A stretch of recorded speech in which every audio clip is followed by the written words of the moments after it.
J'ai déjà expliqué pourquoi, je ne vais pas expliquer tout le temps pourquoi. Alors, c'est parti pour le soutien de PEGL. 1h30, plus si affinité. Je vais bien faire 2 heures. Alors, c'est un soutien. Alors, je me concentre sur des gens.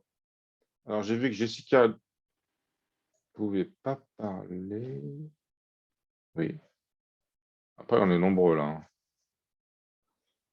On est nombreux. Bon, on y va sur le PEGL. Je vais prendre l'énoncé d'examen, puis je vais faire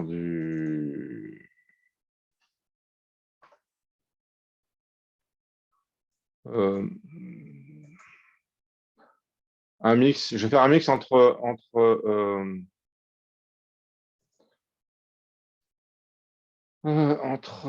putain, j'ai viré mon soutien. Mon soutien. Excusez-moi, Oui. est-ce que vous avez mis en ligne la correction de l'examen de pile parce que j'arrive pas à la trouver? Alain, il l'a mise en ligne, ouais. Vous voulez qu'on Euh, le regarde? oui, s'il vous plaît, parce que je ne l'ai pas trouvé sur eCampus. Merci. eCampus.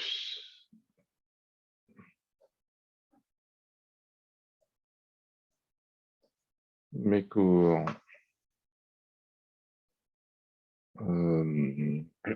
L2.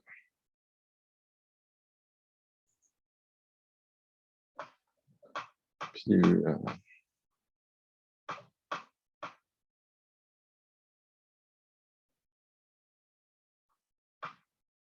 Attends, pile. Principe d'interprétation. Mais sérieusement, là.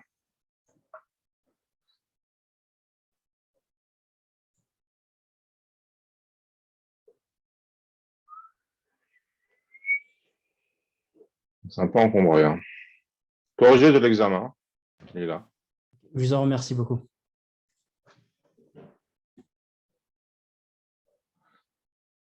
Ok. Donc, ouais, j'ai parcouru, ça va. J'ai quand même parcouru le corrigé avant de venir vous voir pour, comment dire, être en mesure de faire face si jamais vous avez des questions sur cet examen, quoi. Mais,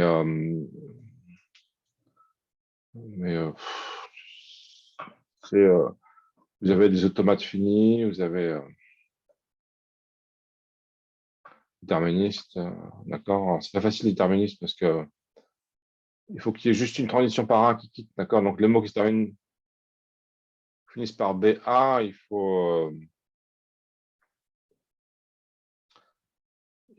quand on lit BA, on arrive sur l'état final, d'accord. Sinon, quand on lit B, on repart sur les mots, on a lu B de BA. Quand on lit A, on n'a rien lu de BA. Parce que BAA, ça commence pas. Vous voyez, faut faire. C'est pas facile à comprendre ça. C'est une question difficile. Vous pouvez faire, c'est donner un automate non déterministe puis après déterminiser, d'accord. Vous pouvez aussi, l'automate non déterministe, c'est plus facile. Donc, vous pouvez faire le non déterministe qui est celui-là. BA. D'accord. Il est non déterministe parce que si vous lisez B, vous pouvez soit boucler, soit aller dans l'état 1. Après, vous déterminisez ça. C'est plus facile, sans doute, hein. Alors après, l'intersection, c'est plus compliqué. Il dit il suffit de construire automate produit, mais c'est compliqué l'automate produit. D'accord. Ça, c'est une question compliquée. C'est des trucs qu'on a plus ou moins pas fait en TP, donc vous risquez, s'il repose des questions comme ça, vous risquez de pas réussir à le faire. Faites l'impasse là-dessus. Si je commence à vous expliquer ça, ça va prendre trop de temps. Automate produit, c'est un truc qui a plutôt été vu en cours. Après, vous avez une grammaire. Il aime bien les grammaires comme ça, Alain, avec des puissances. A puissance n, B puissance m, C puissance p, D puissance q, E puissance r. Oula, ça fait beaucoup, hein. En général, c'est les trucs qui sont aux extrémités qui sont reliés. Donc, c'est celui-là, il est relié avec celui-là. D'accord, le A avec les E. Et puis, les B, ils sont reliés à rien. D'accord, on s'en branle, c'est juste des B. D'accord, et les C sont reliés au D parce qu'il y a, ce qu'on dit, c'est qu'il y a plus de D que de C. Alors, on fait les choses par étapes. On commence par s'occuper des A et des E. D'accord, on dit qu'il y a 2 fois plus de A que de E. Ah bah ok, bah alors je génère les A et les E en mettant 2 fois plus de A. Et après, je passe à la suite. Alors, quand je passe à la suite, je mets UV parce que U, il va générer les B. Avec une bête règle récursive comme ça, d'accord. Et puis V, il va générer les C et les D en mettant soit un C, un D, soit juste un D. Ça assure qu'il y a plus de D que de C. Parce que je peux mettre des D sans C, ou sinon je peux mettre un C, un D. Mais à chaque fois que je mets un C, je mets au moins un D. D'accord. Et puis à la fin, il termine par CCDD parce que pour les C, on veut qu'il y en ait au moins deux, d'accord. P est plus grand ou égal à 2. Donc, il faut au moins qu'il y ait 2 C, donc je fais ça. Ça aussi, c'est pas facile à voir. Vous voyez, vous trouvez que c'est difficile, cette grammaire?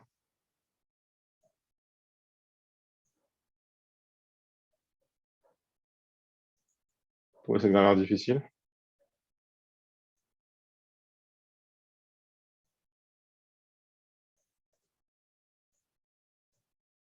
Est-ce que vous trouvez cette grammaire difficile? Je vous pose la question. Vous pouvez répondre sur le chat, hein. Je ne sais pas, bon, si vous avez pas de répondre, c'est pas grave. Euh, mais il faut savoir que c'est vraiment, il pose toujours des grammaires comme ça aux examens. Voilà, il aime bien ces grammaires-là. D'accord. Il y a un tas de trucs avec des puissances, il faut les générer une par une. Après, vous avez CYK. D'abord sous forme normale de Chomsky avec juste 2 trucs dans le membre droit. D'accord.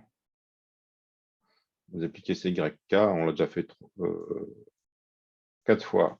Une fois en TD, une fois en TD soutien, une fois en partiel, une fois en examen. Essayez de le refaire, hein. Si vous n'avez pas réussi à le faire à l'examen, essayez de le refaire. C'est pas compliqué d'avoir les points là-dessus. Il suffit de maîtriser l'algorithme CYK. D'accord. Il est dans les transparents, il est pas. Vous maîtrisez l'algo, vous avez les points sur cette question. Euh,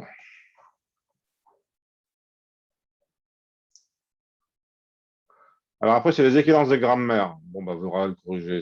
Alors ici, il avait fait une erreur, Alain, malheureusement.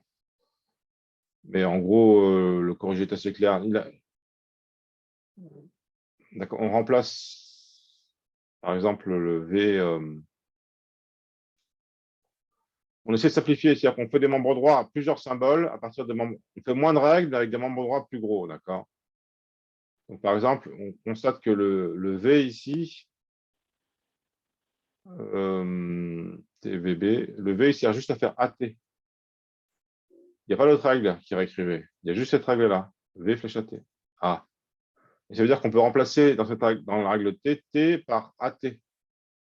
Puis le A, il sert juste à générer un petit A. Donc, on peut faire directement petit A. Donc, on obtient ATB, T flèche ATB. Vous voyez, on obtient ça. D'accord. Et après, le V, la règle sur V, la règle sur grand A, on peut le virer. Donc, on a 2 règles qui foutent le camp. D'accord. Et la règle sur V qui fout le camp, la règle sur A qui fout le camp. Cette règle-là.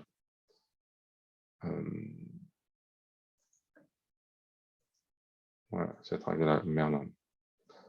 Cette règle-là, elle fout le camp. Et celle-là aussi. OK.